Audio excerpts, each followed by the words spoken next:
Welcome to Manu creations. గత 3 రోజుల వాతావరణం రిపోర్ట్ తెలుసుకుందాం. మరియు రాబో 5 రోజుల వాతావరణ రిపోర్ట్ను ఇప్పుడు మనం ఈ వీడియోలో పూర్తిగా తెలుసుకుందాం. గడిచిన 3 రోజుల్లో రాష్ట్రంలో చాలా చోట్ల తేలికపాటి నుండి ఓ మోస్తారు వర్షాలు కురిశాయి.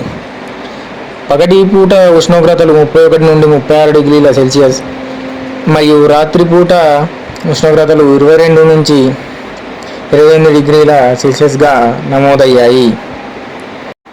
రాబో 5 రోజుల వాతావరణ విశ్లేషణ.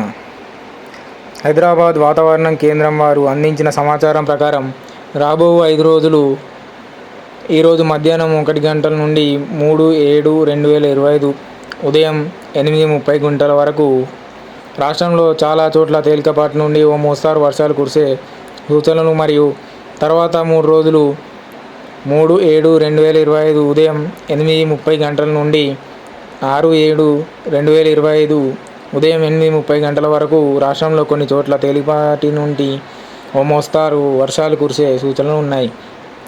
పగటిపూట ఉష్ణోగ్రతలు 26 నుండి 30 డిగ్రీల సెల్సియస్, రాత్రి ఉష్ణోగ్రతలు 23 నుండి 29 డిగ్రీల సెల్సియస్ మధ్య నమోదు కావచ్చు.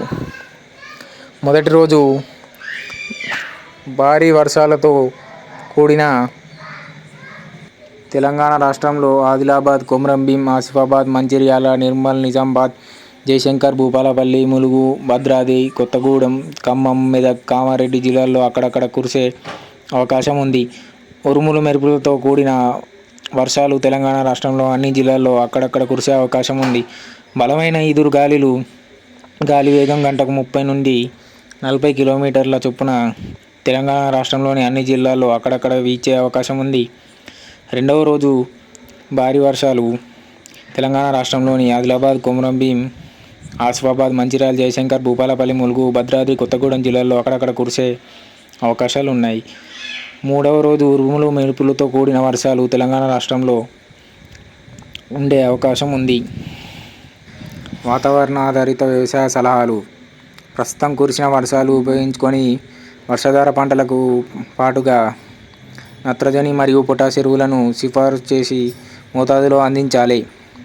రైతులు వర్షాధార పంటలైన పత్తి, సోయా చిక్కుడు, మొక్కజొన్న, కంది, పెసర మొదలగు పంటలు నేల 15 నుండి 20 సెంటీమీటర్ల లోతు తడిచిన తర్వాత పంటలను విత్తుకోవాలి.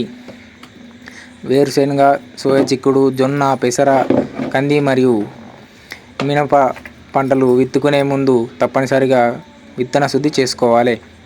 ఇప్పటివరకే పత్తి విత్తనాలు విత్తుకున్న రైతులు 7 నుంచి 10 రోజులు మొలకరాని స్థానాల్లో మరలా విత్తనం విత్తాలి. వరి తర్వాత వరి సాగు చేసే రైతులు పచ్చిరొట్ట పైరును జనుము, జీలుగు, పిల్లిపెసర వంటి విత్తనాలు విత్తుకోవాలి. ముందస్తుగా వేసుకున్న పచ్చిరొట్ట పంటలను పూత దశలో భూమిని కలియదున్నాలి.